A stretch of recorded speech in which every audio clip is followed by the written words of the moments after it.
I'm Brent Leary. I'm still in preview mode. I wish I was anyway, but I'm Paul Greenberg. No, we're not using Restream just yet. We're back to StreamYard, and we are actually in program mode, and we are the CRM Playaz. See, that's the problem I have is like, even though I don't have any technical lag, I have literal mental lag. So I'm still in preview. Right. You know, concerned. It's a good thing that we have redundancy in our technologies, because 5 minutes ago I was talking and it took about 5 seconds for you to actually see what I was saying. Yeah, well, yeah, your lips and your voice were two very distinct things. Let's just say. Talking out the side of my, well, that's not quite the same, but anyway, it is another CRM Playaz Weekly. Do you know how many of these we've actually done in a row now? No. Me neither. That's why I was asking you. I really kind of lost track. I have a clue. You know, it'd be actually even more interesting question, or equally as interesting. How many we've done total from the beginning? Since we've been since like 2009? Yeah. A lot. We'll just put it like that. Sounds about right. Yeah. All right. So we actually have a pretty full schedule for this. We got a lot of things to talk about. We're gonna go over some of the virtual conferences that took place this week. There was PegaWorld and there was ServiceNOW. We got a few things to say about them. We're gonna have our buddy John Reed. I like to call him the notorious John Reed. It works. He is. I mean, that's actually true in his case. I think it was Sandy Lowe that may have given him the title of the gangster of ERP or something like that. Well, although I actually like the gangster of ERP. Yeah. You know, that's GURP. Yeah, I know. I'm sitting there like doing the acronymic math, so to speak, and didn't quite work. Hey, well, you know, if Michael Jordan is called the GOAT, John Reed is now called the GURP. GURP. Oh God, that poor guy. It's almost like gangsta and GURP. Think about it. It's like, yeah, and it's also almost like when you say GURP, you should say like excuse me. Yeah, exactly. That it sounds like GURP. Excuse me, I'm a nerd who just burped. Right? Yeah, I shouldn't have had that tamale for lunch or something. That's right. It's literally that GURP. Oh my. All right, well, and then after, you know, we get a chance to talk with him for a while, and then you go into your Watchlist Winners segment, and this week we've got pros in the spotlight, right? Mm-hmm. And he's holding it up. We have the VP of Strategy, Jeff Webb, who is literally one of the. Let's say this: he's not only incredibly smart. VP of Strategy, but he's a very entertaining guy too. He's a good man. Worked with him a bit. If you're gonna have a VP of Strategy, you would really hope that it would be a smart person. I'll say that. Yeah, well, he's got that going, and he's got the right personality to handle us, I think. And I'm not sure we have the right personality to handle it. So yeah, and we do have a bit of an announcement. Although we won't have the full-blown ceremony until I guess next week. Yeah. But we have another loss. We've lost another person.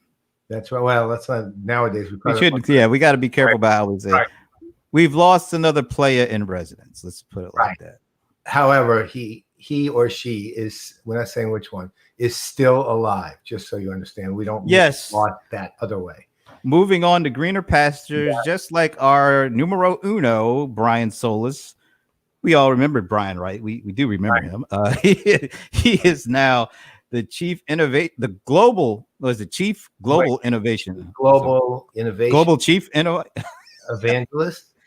I know the evangelist and global is in there. Yeah, and chief is in there, I think. No, maybe not. No, global innovation evangelist. Evangelist. All right, there it is. Salesforce. So he's the GIA, whereas, of course, it's either a government agency, name of Angelina Jolie's first movie, or a bastardization, or they left out an A and they really mean Gaia, the Earth. Yeah, either that. So we lose a global innovation evangelist, And we're apparently losing somebody else to become the chief sales officer. I guess we'll talk about it a little later, just to keep you in suspense. Even though if you haven't figured this out by now, you're probably really don't want to be watching this show. Yeah, because we're way more complicated than this one. So anyway, so we got a lot to go on. But I always like to start these weekly shows talking about the happy hour. So let's talk a little bit about the happy hour. What was about yesterday's happy hour that was kind of cool? Well, actually, you really. I mean, we did our usual intros. We had 4 new happy hour participants. We had Robin Schaefer, who's a longtime AR person who is now doing her own agency, which she's very excited over and should be because she's really good at her job. But Dennis Sainhave, who is the CEO of C3 Logic, which those who don't know, they basically are one of ServiceNow's top partners.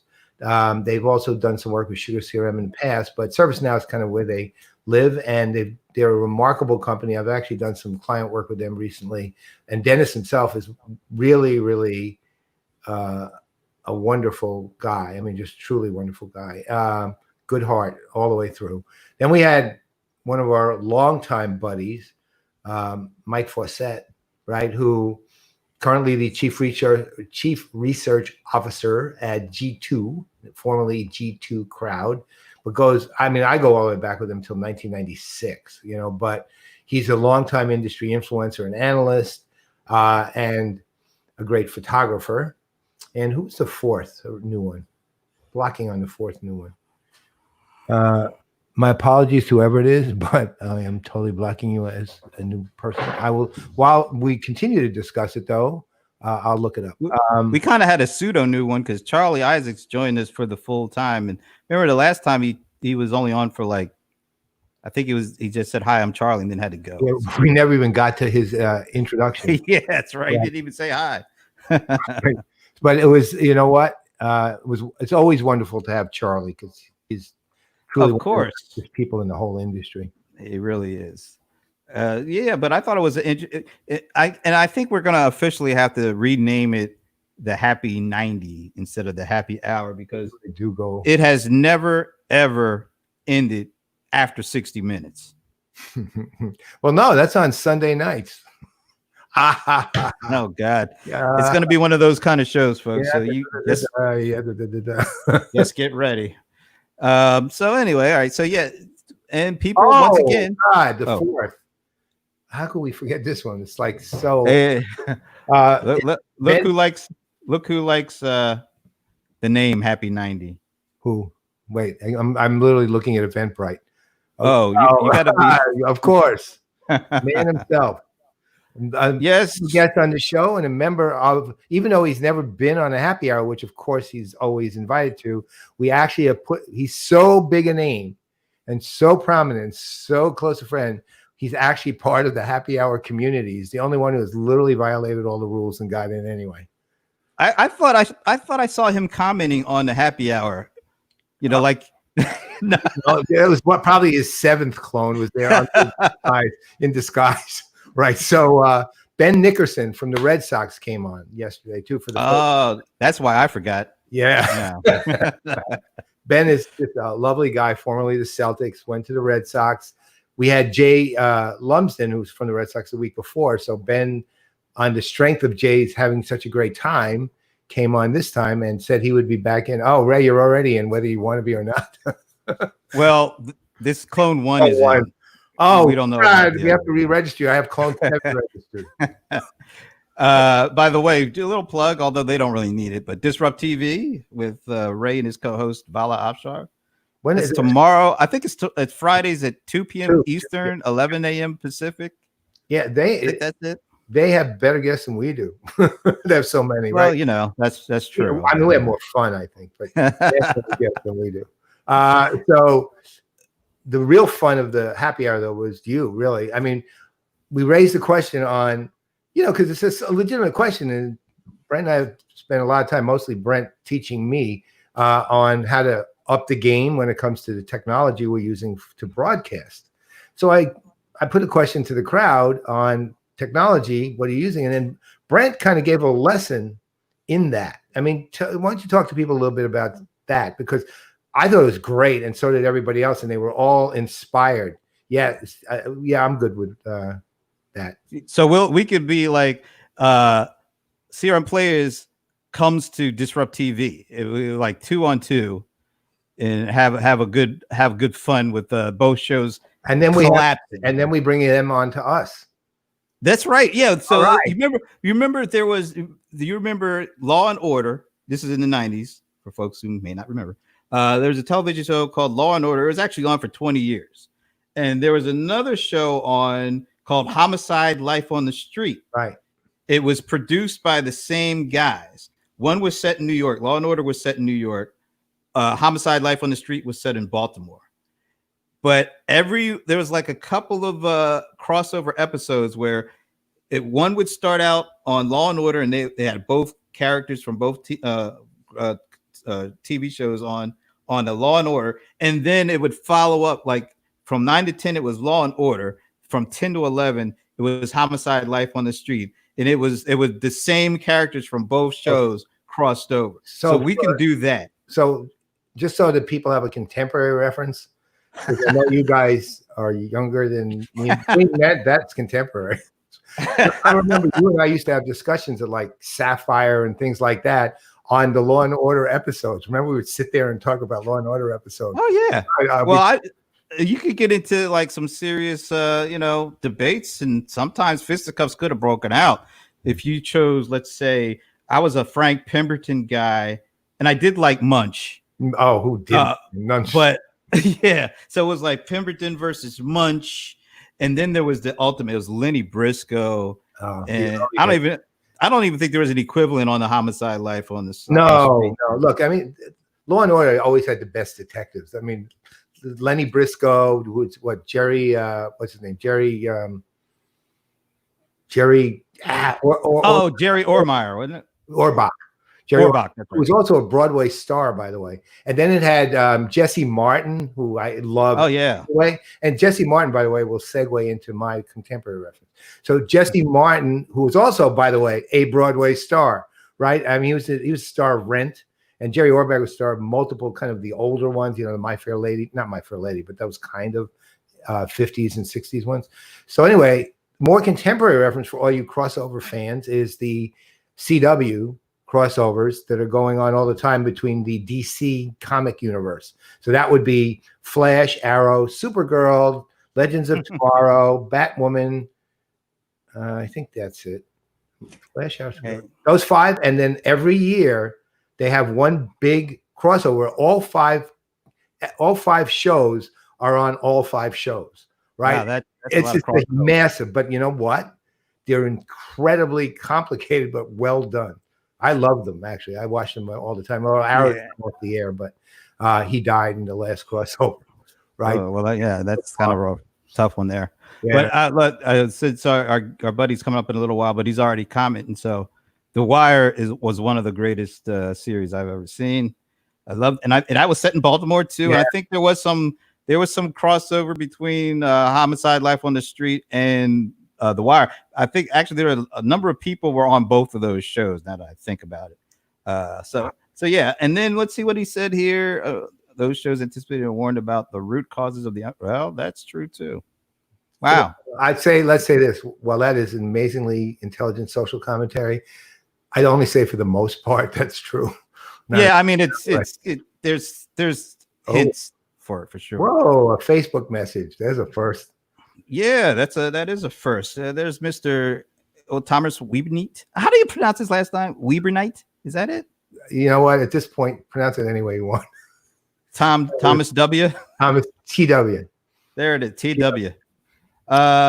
So yeah, we could do this all day, but we better get into some stuff before John comes on in a couple of minutes. Let's talk a little bit about some of the virtual conferences that took place this week. And, in particular, I think the 2 biggies for this week in our space, PegaWorld, and although ServiceNOW, they started Knowledge 2020 about a month ago. The big finish was yesterday. Was it yesterday or Well, yesterday, but there's still some sessions going on. Hey, I was right, by the way. Thank you, Thomas. Make sure I didn't want to butcher your name, so that's good. So we had a little bit of a preview to Pega because we did a special CRM Playaz sit down with Don Shorman, who is not only the CTO and I think SVP of Product Marketing and Strategy for Pega, but he was also the MC. And so he gave us a little bit of a glimpse. So we had high expectations because of how he said that they basically rebuilt the conference from a physical to a virtual. And he talked us through what some of the things they did and how they're going to do it. And then was it 2 days ago? I think it was 2 days ago. 2 days ago it happened. So what did you think? Did the talk, did Don's pre-talk meet expectations with what we saw? Actually, for the most part, it really did. Look, the thing, and John, who we're going to definitely raise this with him. He is like the expert on virtual events. I mean, he's written articles that are my Bible on them. And but look, here's the thing. I mean, obviously, as you and I have discussed multiple times with virtual events, interactivity is key. And Don made a really important comment too. He said, we're moving from theatrical to cinematic now, which, if you take it the right way, because I've actually heard it interpreted wrongly. If you take it the right way, is telling you, we're going to the big screen, that it's not IRL anymore. It's the big screen, and we have to take that into account. And for the most part, as far as the event itself goes, given that a lot of it was pre-taped, Pega did a great job, actually. I mean, there was, I'd say if I was picking a flaw out, probably a little more interactivity up front. They basically had Alan Trefler did his keynote, which is 20 minutes. And then I think they realized, we don't have anything interactive. So they said, Alan, you want to do some questions? He said, sure. And he did 4 or 5 questions and then went on to Kareem's keynote and so on. The thing they did that I thought was the 2 best things was the visuals were not fabulous, but they were solid, right? They were the right visuals. They weren't distracting. They weren't stock. They did just what they needed. They didn't go overboard. They weren't probably, if you're taking cinematic literally, they probably weren't fully cinematic, but they were useful and valuable. The other thing is they managed the time incredibly well. They look, I mean, the one thing I know I've learned from virtual events is, when it boils down to it, my attention span's a lot less when I'm on a virtual event. I have a million other things I want to do. And I've been on a bunch of these virtual events so far. And this one, 20 minutes, 20 minutes, 20 minutes, 20 minutes, 15 minutes, 15 minutes, 20 minutes. And then if you go to the tracks, and I did one of the tracks, they were 8 to 10 minutes, except mine, which was 11 minutes, of course. That was literally the longest track on my track area, right? So by 1 minute, 10 minutes and 46 seconds to be exact. I still hold my record intact. Never on time in the track. So, but they actually held the tracks to 8 to 10 minutes, and as a result of that, they also had a very generous tweet stream. I don't know if you saw that, but they had a very generous tweet stream with a lot of people who weren't just tweeting, come to this session, come to this session. They were commenting on the sessions. There was interactivity. There was the kind of thing you see at the live events where they said, that was great. If I have to pick this is terrific. That was fun, blah, blah, blah. A lot of interactivity. The one thing I kind of missed, even though was an analyst track. They didn't really have one. And I'd say if I was reimagining PegaWorld for next year, I'd have one. Okay. But beyond that, I thought it was great. I mean, what did you think? So I'm going to touch on a couple of things I tweeted about because I was watching in real time. I really appreciated the fact that they tried to take advantage of what virtual conferences offer over just trying to, port over the traditional, physical conference and put a camera in front of it. They did way more to enhance the look and feel. I mean, Don, when he came on, and Alan, and I think it was pretty much across the board, you could tell there were multiple camera views going on.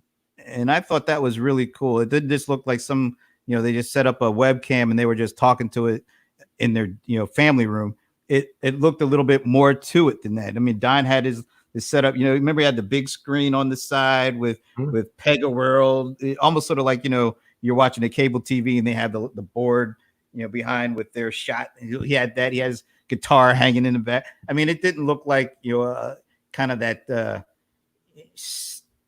very plain Jane look and feel to it. He had the multiple camera views.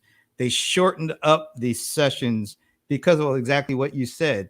If you're in a conference setting, or if you're in like an arena, you can sit and listen to somebody for 40 to 45 minutes straight because of the environment that is taking place in.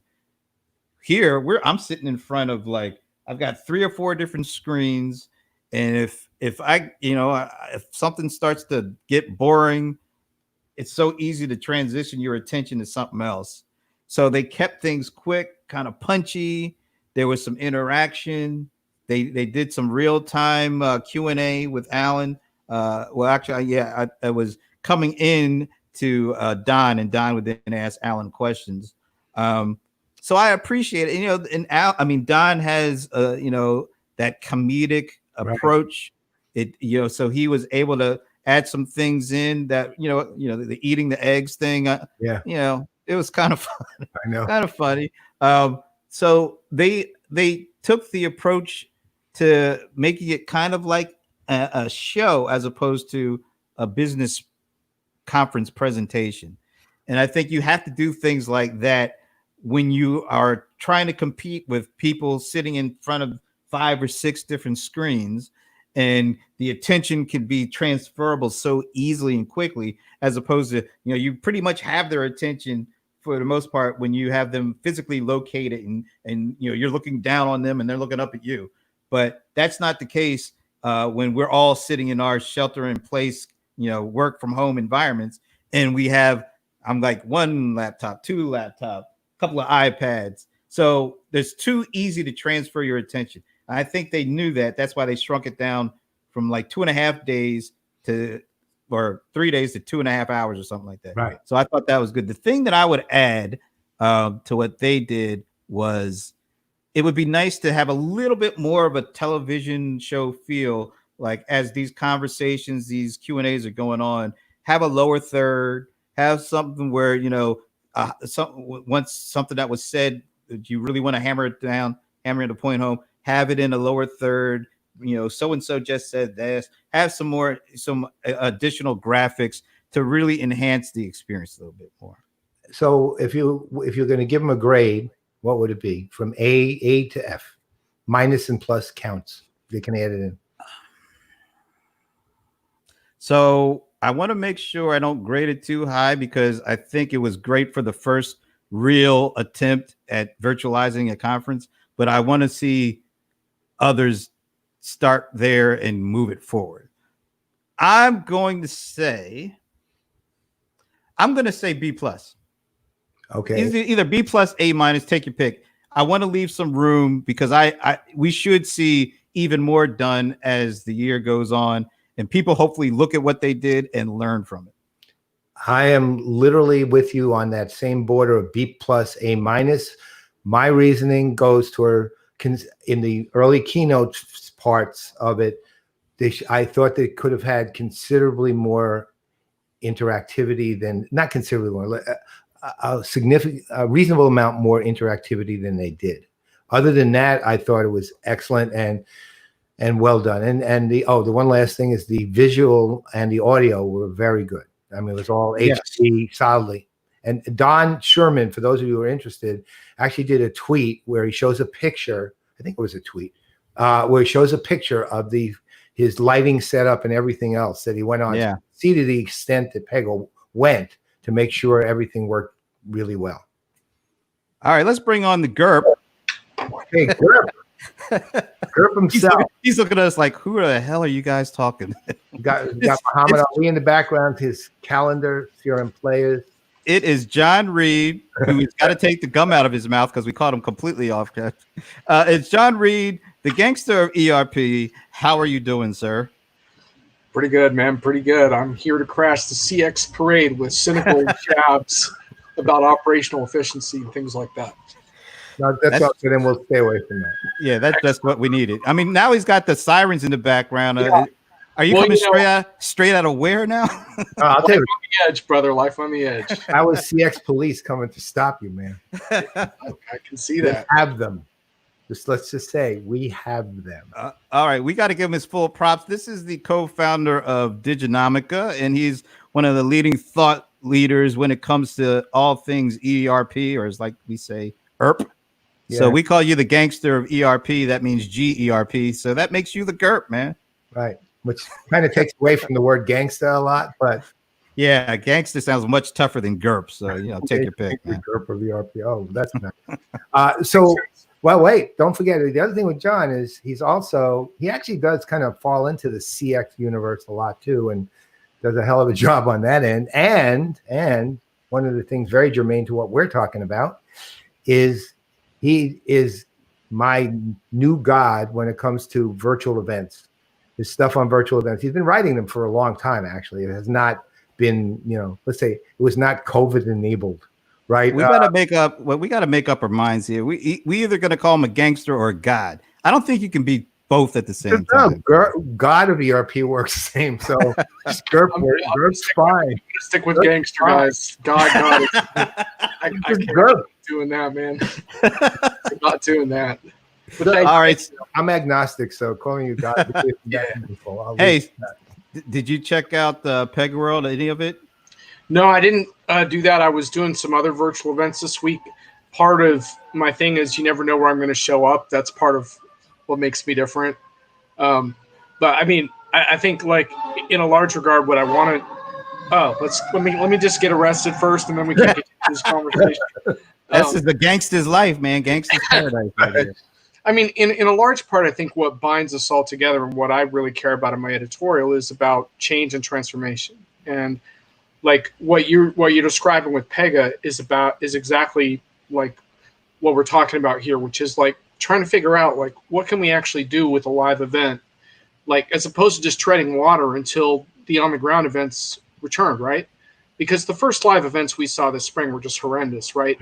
It was basically like, let's stitch a few webinars together with like some sewing gear from home and like, and call that an event, Ow, I pricked my finger. Yeah, right. Exactly. You logged in to see this live keynote and then it's like been recorded like, I don't know, like 2 weeks before in someone's bedroom. I mean, come on. So I think vendors are starting to get it. Like, and so I think I think what you described about Pega is starting to see the opportunity.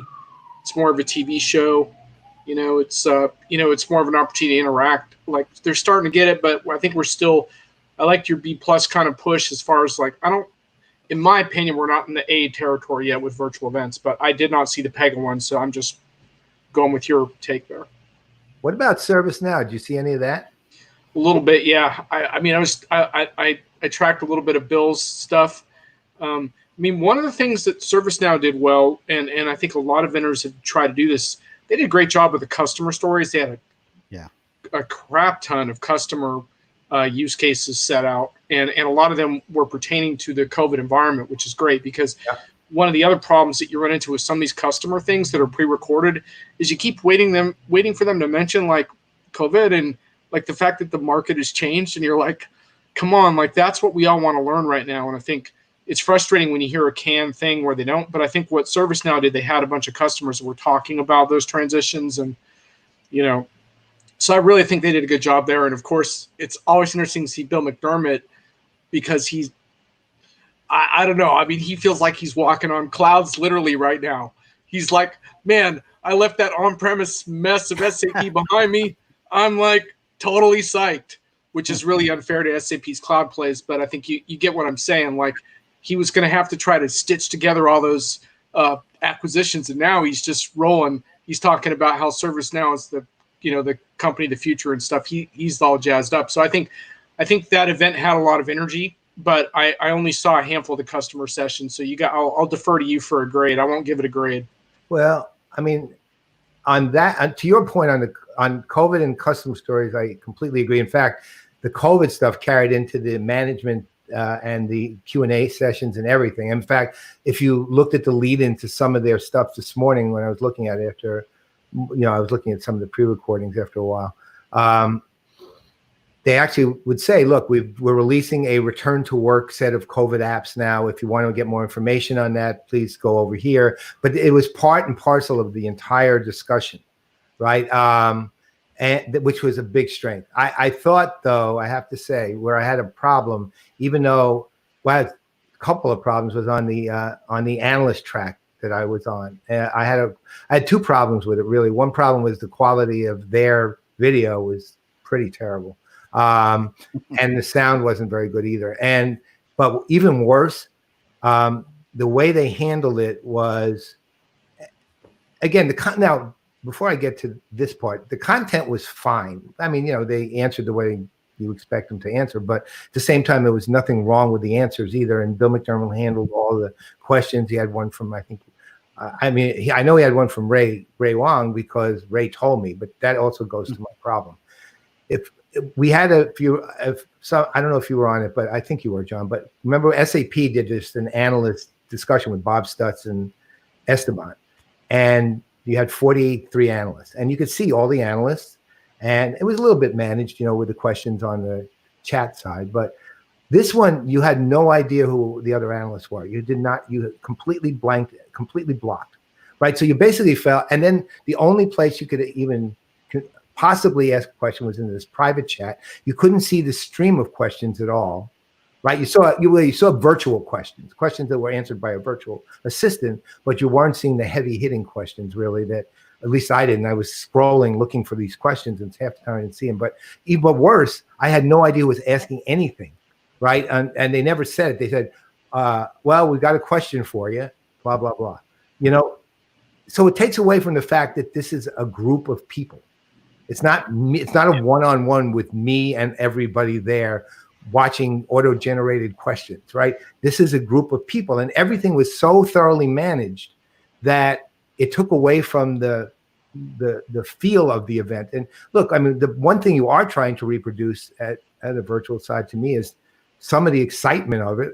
Some of the fact you actually have, it's a social environment one way or the other, even if it's not in person. But that was gone.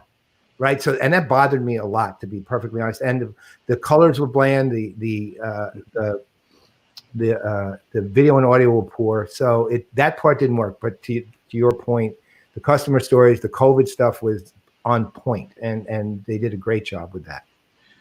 But if you're going to give them a food grade, then you can't do that anymore. So now you have to, you can only grade yourself on food now. So that's tough. I know. But I was eating. The thing, I wrote a piece hammering vendors on their analyst days online because I've gone a bunch of them that were very similar to what you just described. And one of the reasons I put in the piece was I was thinking to myself, well, maybe some of these vendors don't even care or whatever, but because analyst days, I mean, come on, it's just a bunch of goofballs like you and me and Brent. But I was like, but you're going to run similar types of online programs for your premier customers, because most of these vendors have special select boards of customers, advisory boards, and stuff like that. And if they can get the analyst day right, then they can get these other premier customer events right also. So that's why, if anyone's listening who works on those types of events, you gotta get these a lot better than they are, because it's a huge missed opportunity to do something really cool and garner a sense of community and interaction. And instead you get these boilerplate, I call them brain dumps, but it's it seems like, how much information can we impart in this amount of time? And it's oh my God. And then the analysts are asking the cheesiest questions. I'm like, oh my God, you blew your opportunity to ask an awesome question, and I don't know. So we got to make these events better. And that includes us, I think. Yeah. What do you think? That's fair enough. So I watched a couple of the on-demand sessions, the I guess the ending keynote and the welcome and some other stuff. I'm just going to maybe focus on the ending keynote, because that was about 50 minutes long, and it was, broken up. It was conversation led by, I forget her name now, but it's some kind of British tech journalist. I can't remember her name. But anyway, EB initials, I think. I can't. I'm not even going to try to say what her name was. I never heard her before, but I will say, the production level on the ending keynote in terms of video quality and audio quality, way better than the opening. The conversation was good. It was very focused, and it was, you could tell they were driving home this message of, I think Bill McDermott referred to it several times as a workflow revolution, which is kind of a, that it just sounds kind of funny, but and they had some the message was good. They had some really good case studies like you were talking about. One of the things I really appreciated was they did this like the Disney Plus case study, and that was really interesting about how they, the scale at which that's operating at, and the whole streaming and introducing a new service kind of in the midst of a pandemic, and how it took off and their role in it. They talked a little bit about I think it was Accenture has their 500,000 employees rolling out mobile applications based on their platform, and I guess Bill calls it they're calling their platform the platform of the platform, which is kind of getting meta there, which is kind of interesting. The thing that caught my attention, of course, I'm looking at this for the aesthetics, but also for the information. They talked about how they are rolling out the kind of the case study of their virtual assistant and how the employee experience is being played out with their virtual assistant, which I thought was cool, particularly when it came to, they were kind of talking about having a video conferencing session and getting video bombed and being able to, talk to your virtual assistant to rectify the situation. And the virtual assistant was voice activated and voice related and spoke back to you. And it was able to do things beyond, kind of the easy peasy kind of stuff. You could tell there's some integration between the services in the background that's activated by voice, and the voice is the interface between real AI and real activity. I thought that was great. I thought they did a great job of showing it. But the one thing that irritated the hell out of me and kind of just, and when you're doing these virtual events, if you don't get everything right, the one little thing can throw you off, and it threw me off. The virtual assistant's voice was terrible. It was something like out of Max Headroom. It was really bad. And so although it was doing all these really cool things and it's being showcased beautifully, that voice almost messed it up for me because it was just that bad. So I think just the kind of the moral of the story is you got to have all these things lined up, and you got to have them working really good, because you don't want something that seems to be as trivial as that to throw off the whole thing. Well, it really doesn't have to, and it really shouldn't, because what I saw was really pretty good.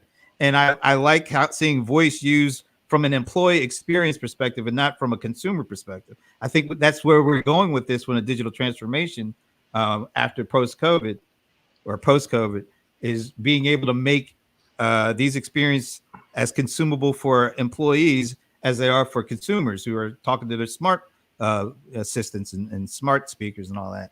So I got all of that out of this session, but the thing that stood out to me was some rough transitions between the, each segment of the sessions of the keynote, and this irritating voice that just almost ruined the whole presentation for that very cool thing. I think when you do virtual, you have to get a lot of this stuff almost all right, where you can kind of get away from it with a little flash and dash when you're in Vegas and you're surrounded by 20,000 people. Hey, John, so on a similar related area with ServiceNow, actually, you cover ServiceNow, right? Yeah, I'm not the lead on ServiceNow. No. Yeah, I do write about ServiceNow here and there. So what's your thinking on the direction they're actually taking? Because I'm continually amazed by a lot of what they're doing. Well, I like the current mojo a lot, because I felt, and this is really more probably my bias from like an enterprisey guy, but I kind of felt like they were veering a little bit too heavy on the consumer experiences side and some of the, kind of some of the content that they were pushing. But now when they're talking about, the platform of the platform thing, like you said, it's a little bit meta, Brent, but I think it does like really show an enterprise like grade focus of their sort of pursuits. And in my mind, that's really the key to where they're going from here. I mean, they have such a broad ability to have impact that part of their challenge is to figure out where to put their emphasis, because they can do a lot for IT folks, but they can also do a lot for CRM types that you guys cover. But then to Brent's point, there's a whole employee experience piece that's coming out in the HR side as well.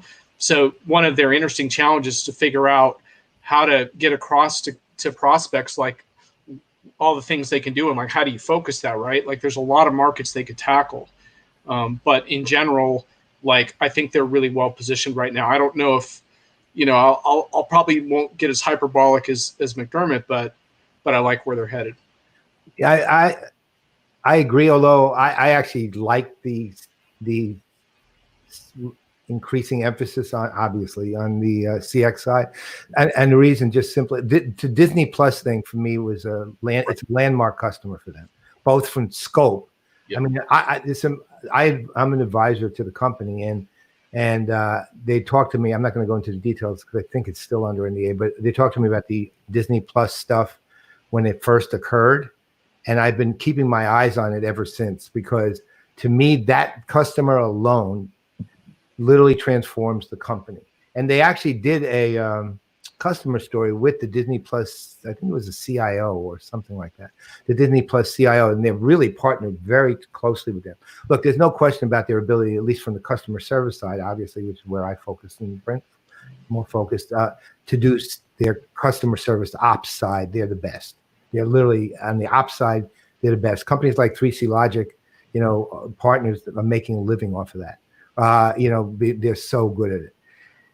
Where they've lagged considerably is they do cross consumers with these companies all the time. They cross their customers' front end all the time because the ops are pushing out to the front end, and they've always lagged badly in that way. And they've lagged to a degree, well, not as badly, on the employee user experience. The Disney Plus, I think, is helping to transform that to something of real value for the company, both the user experience itself and the interaction between the customer and their customer. And Disney Plus has been the key. It's like, I'm going to call it the Mandalorian effect. You don't watch Disney Plus. I'm not a Disney Plus subscriber, but I hear you. I hear Mandalorian, man. Come on, he's the gangster ERP. He can't be. When you were talking comic book references earlier, my head was spinning a little bit. But I was impressed, though. But yeah, I think the main thing to think about with ServiceNow is that they really used to take root in the IT area first and kind of land and expand from there. And now I think what I got this year was they really want to position as the core of the digital transformation effort inside of a company, which is a more ambitious kind of business-friendly thing, kind of what you're alluding to, Paul. And I think where they really resonate is with the scale they deal with, like the 7-Eleven thing they were talking about. You're talking about 60,000 stores and stuff. Like, no, this is not a small time operation here. No, right. And they want to make sure it's all tied back to workflow. I think he said they want to. It's all experience, but with each experience, it's basically built on top of workflow. So. Yeah. All right. So, hey, John, do you want to hang around and let Paul do his watch list winner thing, and then we'll get back on the other side? I'll mute out and enjoy the show. Oh, yeah. All right. Well, been on the pros discussion with Jeff Webb, though, afterwards. So right. So let me turn over the stage to Mr. PG, and we're talking pros for the watch lists. All right, everyone. This is going to be short and sweet because, look, again, I have to reiterate this every time.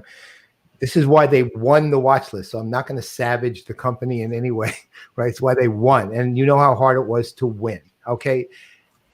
And there will be one brief announcement on the watch list future right at the end of this.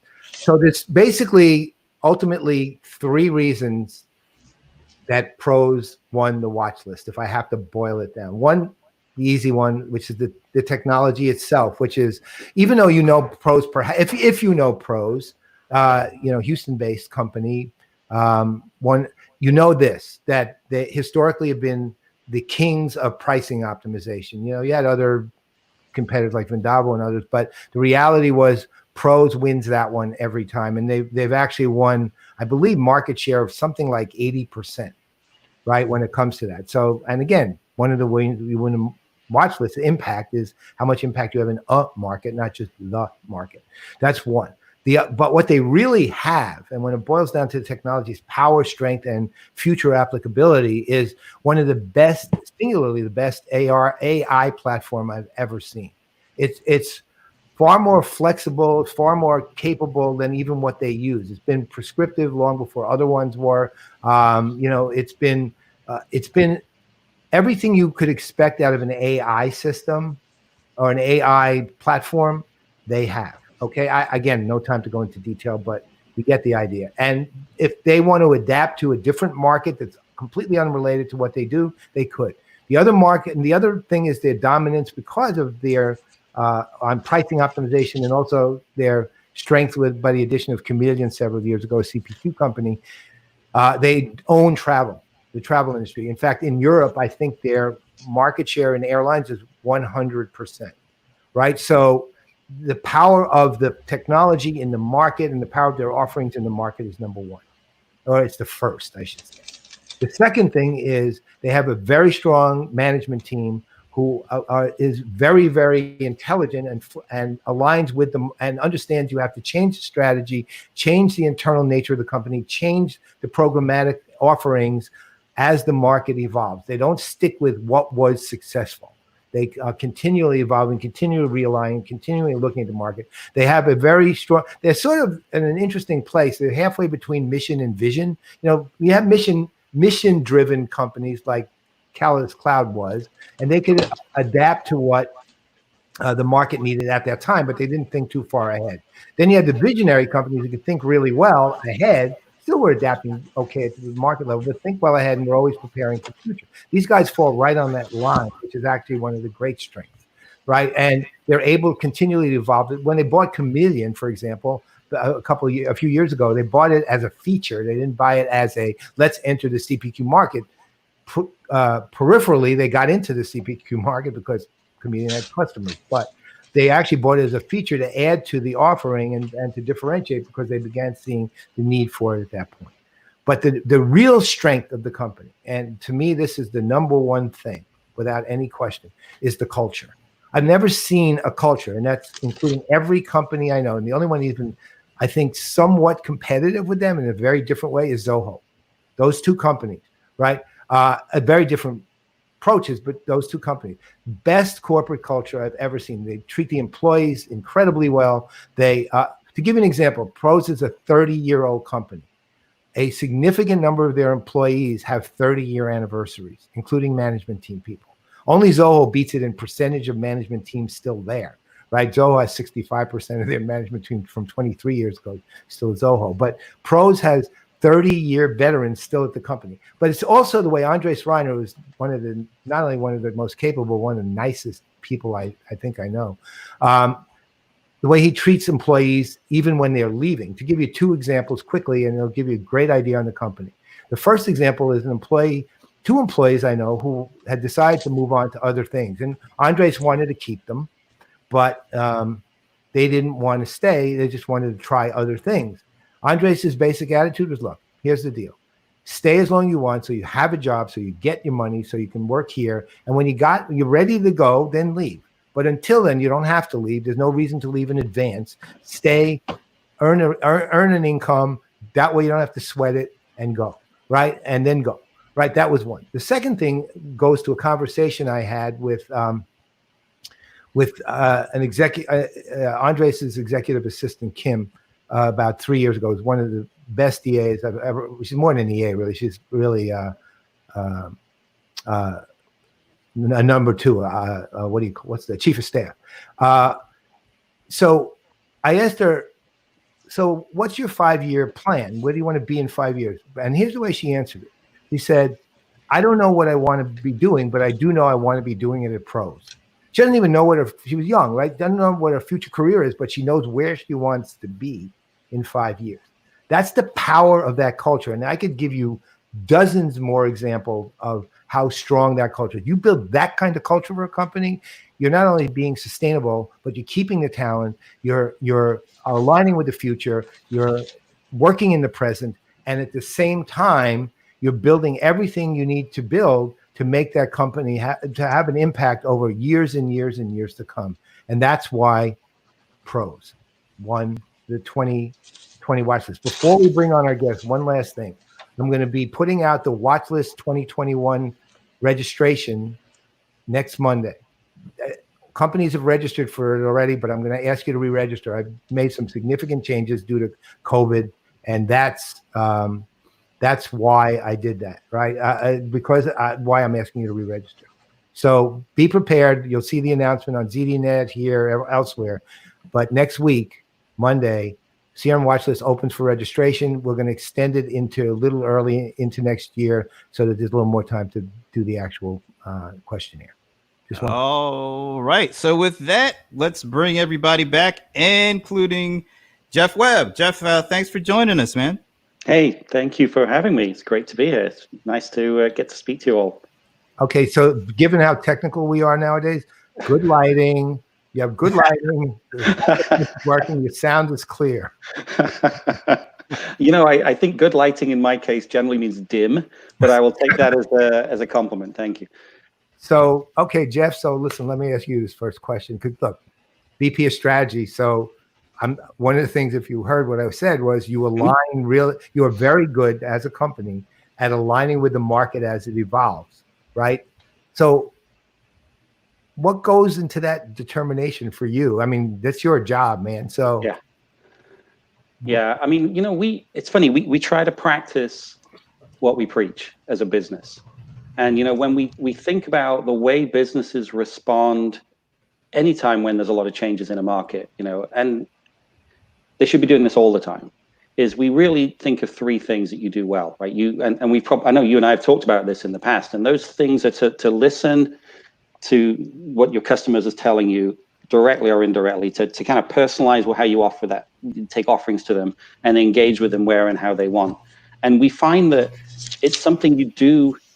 If you do it well, it drives all the other changes that you need to make. And it's something we really do take to heart. We spend a lot of time both talking to our current customers. We talk to people like yourselves who can give us broader, market perspectives. We talk to the people that are not our customers, right, to the deals that we didn't win, because it happens from time to time, and really try and understand what's driving the world of our customers, the things that really are important to them. And I know a lot of businesses say that. I mean, it's kind of table stakes for business strategy, but it is it's essential you do it well, and it's essential you commit as a business to both do it and then to act on it, right? You have to be engaging with customers, and you have to be taking them on a journey. I've kind of likened this. I gave a presentation a while ago, and I likened the situation to being, people are in a storm-tossed sea right now, right? There is things coming at them from every direction. It is dark and it is confusing. Our job is to pull people out of the water, get them in the boat with us, and say, this is the direction we're going. We'll take you with us. And I think if you can live that and do it, it has a transformative effect on how you work with companies, and it changes their world and it changes your world. How about you guys deal with optimization and numbers and trying to help your customers figure out the right mix from a data perspective to allow them to make the best offer at the right time and extend it to that level. What is this pandemic? How has digital transformation changed, and how have using the numbers, using these optimization techniques and skills change as because of what's going on right now? Yeah, so I think the first thing it's done is it's made almost every business everywhere in the world kind of look at their current business plans and say, this probably isn't going to work anymore. Right? We've seen every kind of business go, that was great, looked like a great plan back in December. It no longer applies. In fact, not only does it no longer apply, it's probably actively damaging if we try and follow this. And so that pressure to engage with customers in different ways, engage with them where they want, the move to digital has gone from something we were planning over the course of years to something we must do over the course of weeks and months. And that has really accelerated the transformation of the things that we work with businesses on, which is really the transformation of the sales process. Like every step of that sales process has to change, because the one thing that you cannot ignore has changed, and that's what your customers want to do, how your customers want to buy. So yeah, everything's got faster, everything's become more intense, everything's become more direct, everything's more personalized. And as a result, the risk that businesses take is if you just react, right? If you don't look at the information, if you're not listening again to the market, then you run the risk of doing the wrong thing really quickly. And that's a bad thing right now. So what we're recommending is, you look closely at what matters to your customers, and it may have changed. It probably has changed, right? What they see as value in the relationship with you is probably changing right now. So you better understand that, and you better shape how you go to market, what you take to market, how you sell it, how you package it, how you price it, obviously, an area that we focus on, so that you're matching what they want to get out of things. So yeah, everything's faster and everything's more focused now. So what would be some evidence that you've seen of those kind of changes? I mean, oh my goodness. Yeah, there's a lot of things that we're seeing happening. I think broadly, every conversation we have is becoming more and more focused on how do we engage digitally more quickly, right? So I've talked, there was a conversation with one of our customers. It's been a long time customer, one of the largest food manufacturing companies in the world. They said, we were thinking about things like e-commerce because we're really a B2B company, but we kind of think maybe e-commerce should become important for us in the future. Now we realize we're way behind. Like, we need it now, and we need to do it right now. We need to scale now. We have a company, a customer of ours that's a specialty manufacturing company, been around a very, very long time. They told us recently that they went from sort of the end of last year, beginning of this year, doing about 10% of their orders through sort of online digital e-commerce type channels.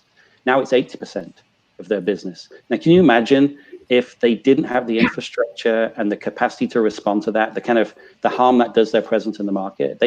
Luckily they're able to, but that is an incredible shift that happened in an unprecedented quick way, right? No one could have planned for that. No.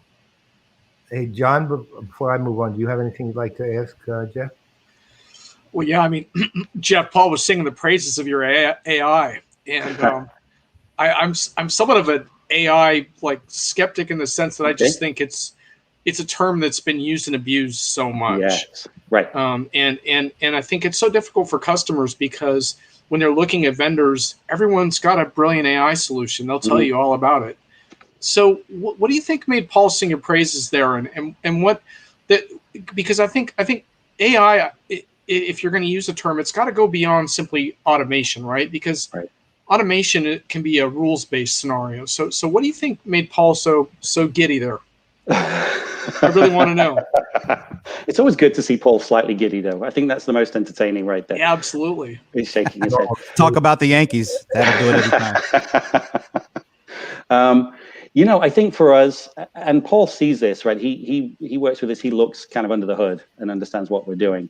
First of all, we invest incredibly heavily in real sort of meaningful AI research. We have some of the most intelligent, brilliant people you can imagine. Our chief AI strategist, Dr. Michael Wu, leads the world in the thinking about the application of AI to business problems, complex business problems. I think the other thing I would say is we've been doing this for a while. So we don't say, here's a generalized AI platform, go do something with it, go hire a bunch of people and do stuff.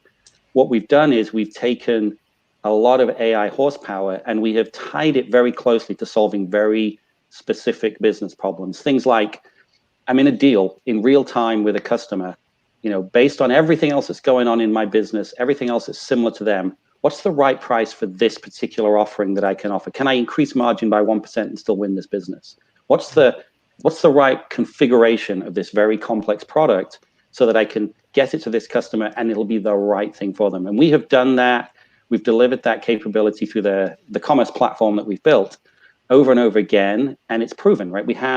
The nice thing is we have the proven sort of results because we see this. We process about, I think it's something like about 2 trillion transactions a year, literally with a T, going through our system. So the scope of information that we see going through the systems and so on gives gives us the breadth to really apply it in a way that's provable. And I think that's what people look for now when they think about AI is, can you prove it? So one last question before we have to wrap up. Yep. One of the things that, of course, impressed me from you guys from day one was your culture, right? I mean, it just, I've never seen at that point, I'd literally never seen any culture like yours. Now, as I said, Zoho is different approach, but kind of almost on par with the quality of culture that you have. How's that work? And why am I so giddy about it? Again, giddy. It's funny. Pros as a company, I am actively proud to work for. And I know it's easy to say that, but we really do. We invest an incredible amount in, I know, the topic that's obviously painfully apparent right now, diversity and inclusion, right? We work really hard to make sure that we bring in people with a lot of different perspectives and viewpoints, and we give them the chance to develop and grow as a business. We spend a lot of time and effort looking after our employees because the mantra is very simple, right? Our job is to help people and businesses outperform, and we apply that to ourselves in our expectations, but we also apply it in the way we look after our people. And you do that, it comes back tenfold. And I see it every day, and it is really impressive, Paul. And you're right to be giddy about that part. Absolutely. Again, I as I mentioned earlier, I advise you guys, and coming to Houston, which I used to love to do. Coming to the office was just a pleasure, man. It made my day just to be in the office because everyone's so happy about being there. It's like rare I've seen that. I'm kind of sorry that I'm gonna have to break up the giddiness. I know this whole giddy session, man. And Jeff, I could tell you are a native of Houston. I could you just tell that right in the accent. I got it. And then I got the okay. Get that 10-gallon hat, and you'd be a ringer, man. Yeah. Now, this has been fun. Thanks again for joining us. I always love doing the watch list or listening to the Watchlist Winner segment. I learn a lot about the different companies that enter the watch list. So it's great to have you on. And it was also great to have the GURP on. I mean, it's not often. Man. Appreciate not it, often. man. It's not often you can have other gangsta of ERP. It's got all 3 titles. Well, thanks for not bringing up the Red Sox either. I appreciate it. It's all good. I just appreciate the gangster of ERP with the ambulance sounds in the background because that just made it all feel right, man. Cop cars, ambulance sounds, working right. We'll let you get back to your whatever it was that the police were trying to get you for. Appreciate that, guys. Let us know. Yeah, let us know if you need somebody to bail you out. Call Paul. Absolutely, man. I'll be there. Absolutely. All right, so hey, this is the end of another CRM Playaz Weekly, but tomorrow we'll be back in. Well, you want to tell them who's coming back with us tomorrow? Yeah.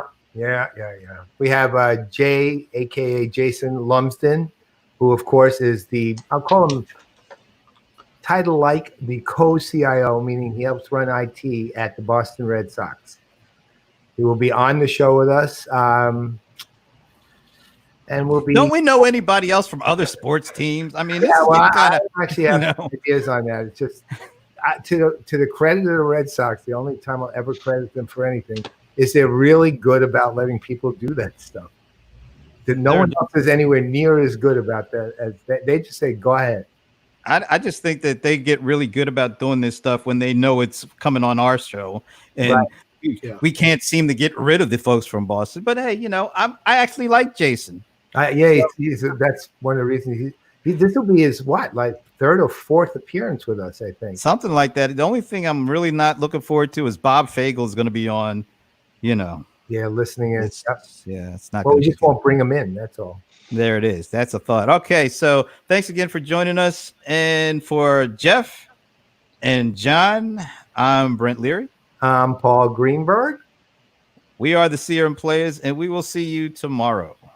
Thanks. Take care.